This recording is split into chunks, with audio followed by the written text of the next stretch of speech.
Yeah, I think it's fair to say that I have spent most of my life in white majority contexts, often being the only black or brown person in a room or a school or a university. Not the only one, but one of a few.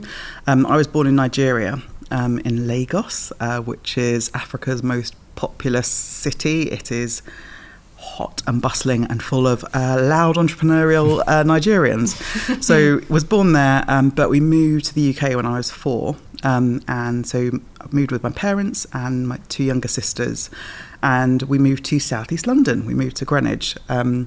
So one of my earliest and most vivid memories of being a child and coming to that kind of first realisation of myself as an individual and what I looked like was what a lot of reception class students do, which is our teacher asked us to draw a self-portrait, and I was 5 years old. And I remember drawing my face, drawing my eyes light blue, and my hair, I drew kind of long, straight yellow hair, and I drew myself with pink, rosy cheeks. And then remember my friend looked over at my portrait and she said, "That's not you." And I thought, oh. And I think that was the first moment I thought, oh, that isn't me. That's what most of my other friends look like. That's what Disney princesses looked like. We hadn't had any kind of black or brown Disney princesses in the late 80s. So that was my first realisation that I didn't look like most other people in my class, but also that I was disappointed for some reason in that. It wasn't a positive feeling. There was some shame in it, or some kind of feeling of sticking out, not fitting in. And so that was kind of one of my earliest memories. But also after we moved from Greenwich, a couple of years later, we lived in Eltham in southeast London.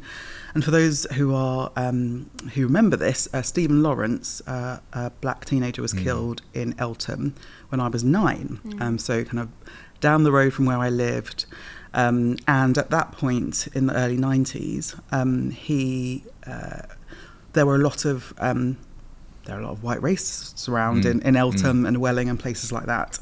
So I remember being a black family living in that place at that particular point in history and feeling really scared, or not wanting to stand out, or kind of looking down when you're kind of walking down the high street. So those kinds of, I guess, ideas about difference and looking different, being conspicuous in some way, are kind of thoughts that have kind of followed me through from those kind of earliest childhood memories to even kind of going to university or being in kind of white majority church spaces, even, in my 20s and 30s. And all of that you've so generously, because I really think it is so generous when people pour so much personal stuff into a book.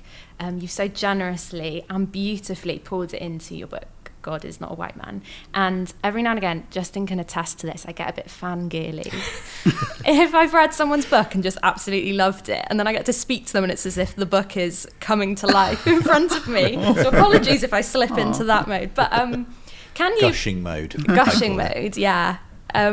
But before, there's so much within it that I cannot wait to talk to you about. But first and foremost, God Is Not a White Man, the title. Can you just talk us through your decision on that title and what you mean by it? Because it's powerful and punchy. So yeah, what's the thought behind that? Yeah, originally the book was going to be called This I Know, and then the subheading was going to be God Is Not a White Man.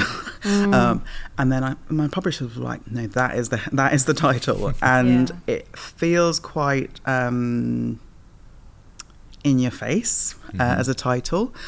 And I've had lots of different reactions to the book. Like, some people think that's a powerful title, gosh, that's punchy.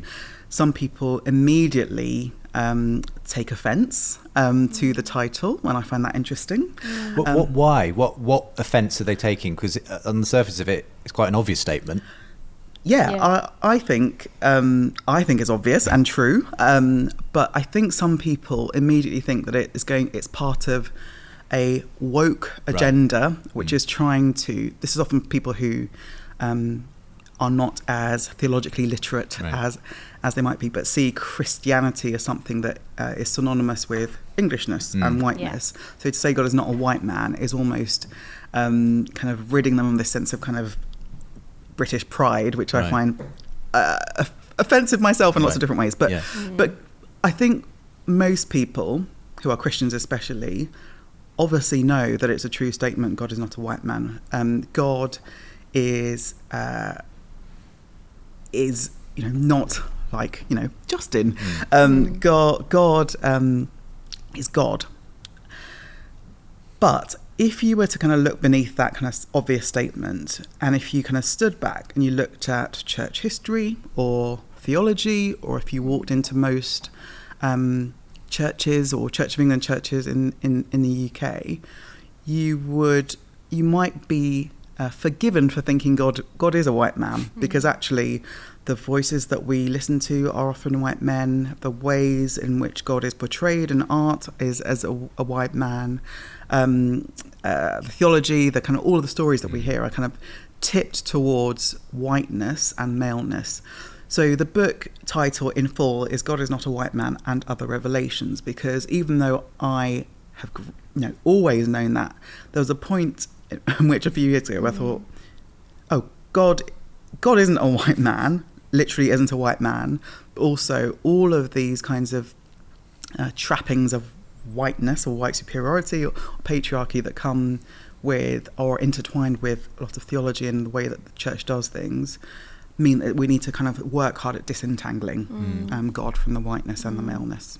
Which is hard, even on an individual level. Like, you read it and you're like, yeah, of course. And then I remember like sitting with myself and being like, I don't think God's a white man. I haven't internalized that. And then all you have to do is picture Jesus in your mind, and the chances are you picture him as a white man.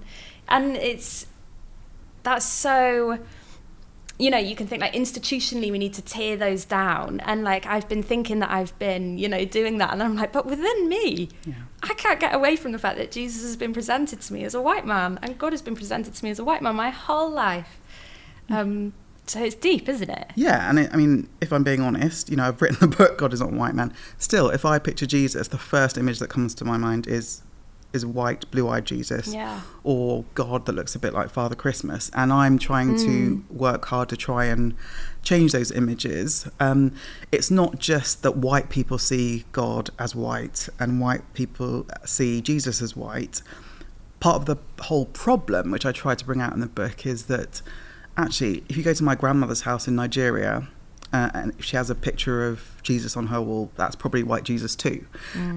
Even in those contexts in which most people are not white, this idea of God and Jesus as white and therefore other to themselves, for me, runs contrary to the whole point of the incarnation, which is that God becomes like us. Now, you could then go into all sorts of questions about how we portray God in different cultural contexts, and I think there's a room for that. So in kind of Chinese context, depicting Jesus as Chinese, or in Nigerian context as Nigerian, in order to illustrate what incarnation means. That doesn't mean that we think that Jesus was Chinese or Nigerian, but it's a symbolic way to demonstrate that. Now the problem is that's not how Jesus is pictured for most people around the world.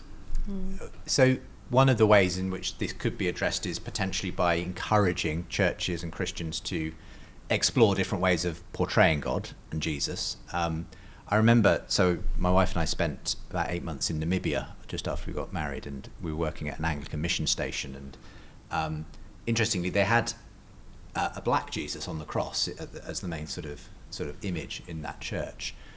But it was so interesting that they were effectively acting out a service that felt very much like what the colonialists who established that church, a century or two before, would have been. The dress was effectively quite similar to what women would have worn, in the 1800s almost, that the women were expected to wear, and the songs were Victorian songs essentially in their local language, but still quite dreary, if I'm honest, compared to what happened as soon as the church service ended officially. and suddenly all these local youth choirs came in, and it was just lively and musical and far more expressive of their culture than the sort of Victorian version of what they just did. So it was this interesting melange of things, and it's so easy, you know, it's like Christianity at one level obviously embraces cultures that are different to it. That's partly why it's been so successful globally. But at the same time, it's so easy for us to think it has to look like one particular version of a culture. That's such an interesting story, because I write in the book about my own great-grandfather, who was an Anglican priest, but in kind of rural southeast of Nigeria, and he and my great-grandmother used to run a school for Christian wives. So when women were preparing to get married, they would come and stay with my great-grandparents, and they would learn what it meant to be good Christian wives. And I used to hear this story, you know, a lot when I was growing up. And then I started to realise that the stories that I was told by my parents and aunties about this church and this school was that actually they were teaching them how to bake cakes or drink tea out of china, or how to dress, or how to kind of wear lace gloves or whatever it is. So even in my own great-grandparents' home, Englishness and Christianity were somehow weirdly intertwined, yes. And they became the same thing. And it's really interesting even if you think about people becoming Christians in the UK who come from particular backgrounds, who might come from working class backgrounds, whatever it is, when they become Christians, there's almost this kind of subtle idea that actually they become more middle class, kind of cleaned up. They dress differently because that's what Christianity is, and that's just absolutely not what it is. It's far more rich and diverse and has lots more texture than that. I think that's what's important in this conversation. One of the things that I think comes through quite powerfully, but it's a real challenge in the book, is that it is very difficult for someone who is white to understand the experience of a black person. And to that extent, I can imagine some people going away who maybe are all for racial justice and unity, but feeling a bit dispirited, like I can never fully understand or stand in the shoes of someone who I don't share the same cultural background and skin colour as. So what are you trying to put across there and saying there just is this kind of divide effectively between people that you can't know what that's like?